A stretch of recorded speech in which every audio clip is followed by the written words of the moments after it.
In the heart of the vast and untamed wilderness, where golden grasslands stretched endlessly under the fiery hues of the setting sun, lived Samuel Carter, a seasoned park ranger whose very soul was intertwined with the land he had sworn to protect. For over 2 decades, he had patrolled the rugged expanse of the reserve, ensuring the delicate balance between man and nature remained undisturbed. He had seen it all: majestic elephants marching under the moonlight, cheetahs vanishing into the wind, and the haunting echo of a lion's roar slicing through the stillness of the night. But on this particular morning, as Samuel set out in his Jeep, a strange tension lingered in the air. The early dawn was crisp, the scent of damp earth and blooming acacia trees filling his lungs. The sky, still tinged with the last whispers of twilight, painted a serene picture, but experience had taught him that nature's calm could be deceiving. As he maneuvered through the rugged terrain, his gaze swept across the golden plains, keenly observing every shift in movement. A herd of antelopes grazed nearby, their ears twitching with unease. Birds erupted from the trees in chaotic flight, their alarmed cries a warning. Something was amiss. His instincts sharpened, urging him toward the rocky cliffs, a place both revered and feared by those who understood its dangers. It was the favored territory of a particular pride of lions, one Samuel had been monitoring closely. As his jeep rumbled closer, he caught sight of them. Several young cubs playfully wrestling near the very edge of the precipice. His grip on the wheel tightened. He knew that cliff well, its deceptive stability, its hidden cracks beneath the surface. It had claimed lives before. His heart pounded against his ribs as he watched, hoping their mother would call them back to safety. Then, the ground beneath them shifted. Samuel's breath caught as he saw the telltale tremor in the rock's foundation, a fraction of a second before disaster struck. A sickening crack split the air as a portion of the cliff crumbled. Time seemed to slow, the world narrowing to a single horrifying moment. A young lion cub, no more than a few months old, lost its footing. Samuel could do nothing but watch as it tumbled toward the abyss. Samuel's heart pounded as dust and debris filled the air, the sharp scent of crumbling earth assaulting his senses. The young lion cub had disappeared over the edge, its desperate cry cutting through the morning stillness. For a split second, there was only silence. Then, a faint scrabbling sound, claws scraping against stone. Samuel's breath caught. The cub wasn't gone. Throwing open the jeep's door, he sprinted toward the edge, his boots skidding against loose gravel. He dropped to his knees and peered over, his pulse hammering. About 15 feet below, the cub dangled precariously from a narrow ledge, its claws barely sinking into the rock's surface. Its tiny frame trembled, muscles quivering with the strain of holding on. Samuel's radio crackled at his belt, but he barely heard it. His focus was locked on the animal's wide, terrified eyes. It let out a soft, high-pitched whimper, not the commanding roar of a predator, but the desperate cry of a creature that knew it was seconds from death. Instinct took over. Snatching his radio, Samuel barked into it, his voice urgent. "This is Carter. I need backup at the eastern cliffs immediately. We have a cub in distress. I repeat, I need assistance now." Static. Then a voice. "Copy that, Carter. We're en route." He didn't have time to wait. The ledge was unstable, and every shift of the cub's body sent small rocks tumbling into the abyss below. If he hesitated, it would slip. Samuel tore back to his jeep, yanked open the rear compartment, and grabbed a coil of sturdy rope. His hands moved swiftly, securing one end around a thick tree trunk and looping the other around his waist. His mind screamed at him to be careful, but there was no room for doubt. Returning to the edge, he carefully lowered himself over the side, his fingers finding small cracks in the rock for support. The drop below was sickening, a sheer descent into jagged boulders. A fall would be fatal for both of them. The cub let out another distressed cry, its paws slipping slightly. Samuel's stomach clenched. "Easy, little one," he murmured, his voice low and soothing. "I'm coming for you." Inch by inch, he descended, the rope biting into his hands. The cub's grip faltered. A heartbeat later, its claws gave way. Samuel lunged, stretching, reaching, until his fingers locked around its scruff. The weight of the cub yanked at his arm, but he held on. Now, he just had to get them both back up. The cub dangled in Samuel's grip, its small body trembling, heart pounding against his palm. The sheer force of gravity pulled at them both. but he tightened his hold, securing the young lion against his chest with one arm while gripping the rope with the other. The cub's soft, panicked whimpers echoed against the cliffs, and Samuel could feel the wild hammering of its pulse, fast, erratic, desperate. "Stay with me, little one," he murmured, his voice steady despite the burning strain in his muscles. Above him, the rocky ledge creaked under its own weight, tiny pebbles slipping free and tumbling into the abyss below. The jagged drop beneath them was a death sentence. If he made one wrong move, if the rope failed, if the ledge crumbled further, he refused to let his mind go there. He had to trust his training, his instincts, and, strangely enough, the cub itself. The animal thrashed for a moment, its claws flailing against his chest in panic, but then something shifted. It stopped struggling. Its small body tensed, then stilled, as if it understood this man was its only hope. Samuel could feel its shallow breaths against his neck. It wasn't attacking. It wasn't fighting him. It was trusting him. "Hold on," he whispered, not sure if he was talking to the cub or himself. The rope jerked slightly as voices echoed from above. His team had arrived. Relief surged through Samuel as he heard their hurried footsteps, the metallic clang of carabiners being fastened, the sound of someone shouting his name. "Carter! We've got you! Just hang tight!" The cub whimpered again, but this time it wasn't a cry of fear. Samuel tightened his grip as the rope began to move, lifting them both inch by inch. Every muscle in his body burned, but he refused to let go. The world narrowed to the feel of the cub's trembling body against his own, the rhythmic pull of the rope, the slow, agonizing ascent toward safety. As his boots finally scraped solid ground, a wave of exhaustion crashed over him. Hands reached for him, pulling him up, steadying him. The cub, though freed from danger, didn't bolt. It remained close, staring up at him with wide amber eyes, silent, watchful, and in some inexplicable way, grateful. For a moment, man and beast simply looked at each other, connected by something beyond words. A silent understanding that neither would ever forget. The months that followed passed in a blur of routine patrols and shifting seasons. Samuel often found himself thinking about the young lion he had rescued, wondering if it still roamed the plains, if it had truly understood the moment they had shared. He knew better than to expect sentimentality from a wild animal, yet there was something in the way the cub had looked at him that day, something he couldn't shake. But time had a way of moving forward, and soon, other concerns took precedence. The monsoon season arrived with a vengeance, drenching the vast savanna in torrential rains. The once golden plains turned into a treacherous landscape of mud and rising waters, and Samuel, along with his fellow rangers, worked tirelessly to monitor the effects of the relentless downpours. Landslides were a constant threat now, and every patrol felt like a gamble against nature's fury. On one particular morning, Samuel drove out alone to survey the damage caused by the latest storm. The windshield wipers of his Jeep struggled against the relentless sheets of rain, his headlights barely piercing the misty haze that hung low over the land. Deep puddles formed along the winding dirt paths, and fallen branches cluttered the road, remnants of the storm's merciless wrath. Then he saw it. A massive tree, uprooted and sprawled across the path ahead. Sighing, he pulled the Jeep to a halt and stepped out, rain instantly soaking through his jacket.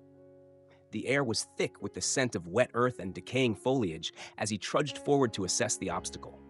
He was so focused on the fallen tree that he almost didn't hear it, the deep, distant rumble that sent vibrations through the ground beneath him. A sound unlike the storm, unlike the rustling of trees in the wind. A sound that made his instincts scream in warning. By the time he turned, it was too late. From the ridge above, an avalanche of mud and debris came roaring toward him, a monstrous wall of destruction unleashed by the storm. Samuel barely had time to move before the force of it hit. The impact sent him sprawling, the cold, suffocating weight of earth and water swallowing him whole.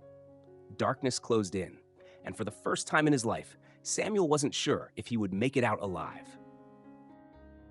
The weight of the earth pressed down on Samuel's chest, making every breath a desperate struggle.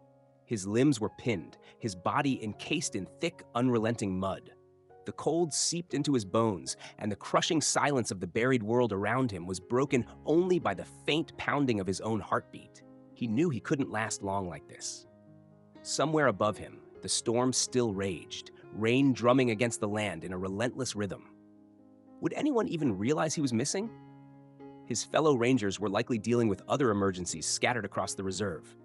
Time blurred, his thoughts growing hazy as exhaustion pulled at him. Then, just as his mind teetered on the edge of surrender, he heard it. A sound that didn't belong to the storm. A low, guttural rumble. Deep, powerful, alive.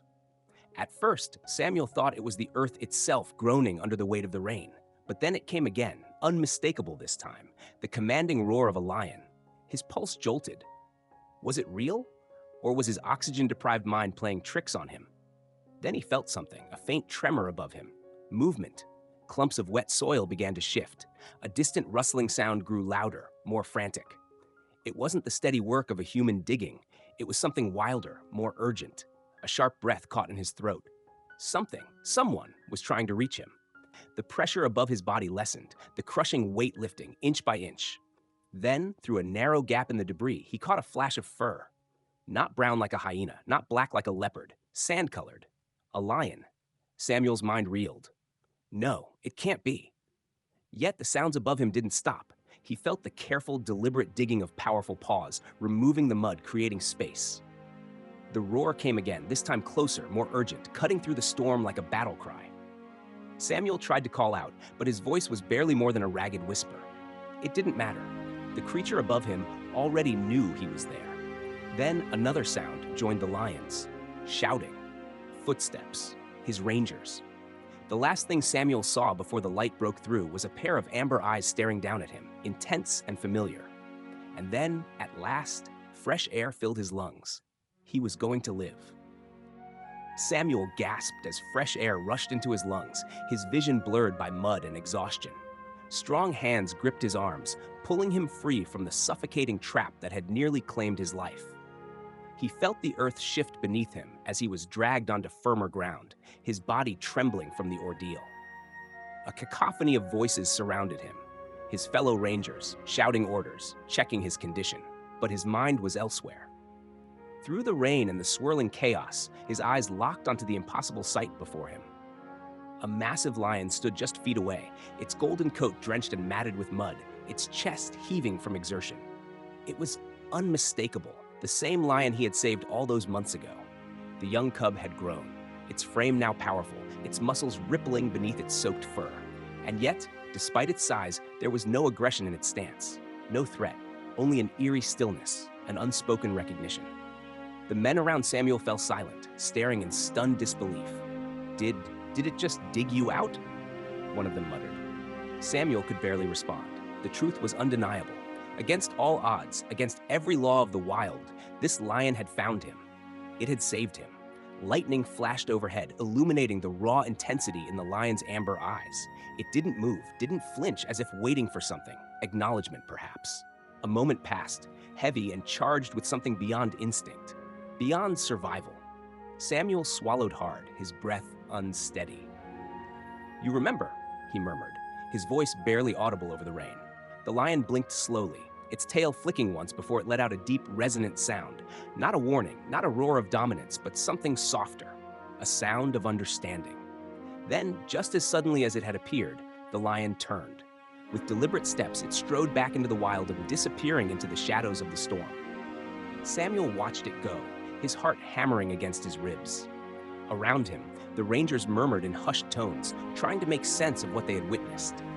But Samuel knew. He had always believed in the untamed beauty of the wild, but now he understood something even deeper. This was no coincidence. This was a bond that transcended nature itself. The rain had begun to ease, fading into a steady drizzle as Samuel sat on the damp ground, his breath still uneven. His body ached, his muscles weak from the sheer force of survival, but his mind was reeling from something far more profound. He had faced death before, seen it in the eyes of wounded animals, in the unforgiving elements of the wild, but never had he been pulled back from its grasp in such an extraordinary way. The other rangers stood in stunned silence, their gazes shifting between him and the place where the lion had disappeared. None of them spoke. What could they say? How could anyone put words to what had just happened? Samuel's fingers dug into the wet soil beneath him as he forced himself to his feet, ignoring the way his legs trembled beneath his weight. He turned his eyes toward the horizon, scanning the rain-soaked savanna, his heart pounding with an inexplicable urgency. And then, just before the mist swallowed the last traces of golden fur, the lion stopped. It didn't flee. It didn't vanish into the oblivion of the wild. Instead, it turned its head slowly, deliberately, and met Samuel's gaze once more. For a fleeting moment, time seemed to suspend between them. The world, with all its chaos and cruelty, faded into the background, leaving only this single, unbreakable connection. The lion's amber eyes, filled with something ancient and knowing, locked onto his, and in them, Samuel saw no fear, no wariness, only recognition. It was impossible. Lions did not express gratitude. They did not seek out those who had once helped them. They were creatures of instinct, bound by the laws of survival. And yet, here it was, a silent acknowledgement, a moment of understanding that transcended species, logic, and reason itself. A deep, rumbling sound vibrated through the air. It wasn't a roar, not a warning, not a challenge. It was softer, almost reverent. The lion's muscles tensed, its tail flicked once, and then, just like that, it turned and strode away. Samuel exhaled, a breath he hadn't realized he was holding. Around him, the rangers finally found their voices, murmuring in disbelief, in awe. But Samuel said nothing. He simply watched as the lion disappeared into the wilderness, knowing, without a shadow of a doubt, that he had just witnessed something truly miraculous. Weeks passed, yet the memory of that night never faded. Samuel found himself reliving the moment over and over. The lion's gaze, the deep, resonant sound that had carried something unspoken yet profoundly clear. He had spent decades in the wilderness, witnessed nature in its most raw and unforgiving state, but never had he experienced something so inexplicable. A wild animal, a predator by nature, had not only remembered him, but had saved his life. At first, he assumed it was a one-time encounter, a strange anomaly in the unpredictable world of the wild. But soon, something even more extraordinary began to unfold. During his routine patrols, Samuel started noticing a presence, silent, distant, but unmistakable. He would catch a glimpse of movement in the tall grass, a flicker of golden fur disappearing behind the trees. There were times when he felt watched, not in the way prey feels under the gaze of a predator, but with something else, something different. Then one afternoon, as he drove along a familiar dirt path winding through the reserve, he saw it. The lion stood atop a rocky ridge, its silhouette striking against the amber glow of the setting sun. It wasn't lurking in the shadows, wasn't hiding or hunting. It was simply there, watching, waiting. Samuel slowed the jeep to a stop, his pulse steady but his breath caught in his throat. He made no sudden movements, no attempt to close the distance between them. Instead, he did something he never imagined he would do. He nodded. A silent greeting, an acknowledgement of something he couldn't quite name. The lion didn't react immediately. It remained still, studying him, as if weighing the unspoken trust that had been built between them. And then, after a long moment, it turned and walked away. Not out of fear, not in retreat, but with the quiet confidence of an equal. From that day on, their paths continued to cross. The lion never approached too closely, never lingered too long, but its presence was undeniable. It became a silent guardian of sorts, a fleeting shadow in Samuel's world. Other rangers noticed too, murmuring in awe about the strange bond between man and beast. Samuel never tried to explain it. He simply accepted it. Somewhere, deep in the untamed heart of the wild, a connection had been forged. Not through words, not through force, but through something far greater, through trust, through respect, through an unbreakable bond that neither time nor nature could erase. In the vast, untamed wilderness, where survival is dictated by instinct and the laws of nature, an extraordinary connection was forged, one that defied logic yet spoke to something deeply human. Samuel's bond with the lion was not built on dominance or control, but on trust, on an unspoken understanding that transcended the barriers between man and beast. It was a reminder that the wild is not just a place of danger, but also of profound beauty, where even the fiercest creatures are capable of recognizing kindness. This story is more than a tale of survival. It is a testament to the power of compassion. Animals are not mere obstacles in our world. They are living beings, each with their own struggles, instincts, and capacity for connection. When we approach nature with respect, when we choose to protect rather than destroy, we open the door to moments like this. Moments that prove that even in the wildest corners of the earth, kindness is never forgotten. Let this story be a call to action. Let us not see animals as threats or trophies, but as fellow inhabitants of this planet. By protecting them, we protect something greater, our own humanity.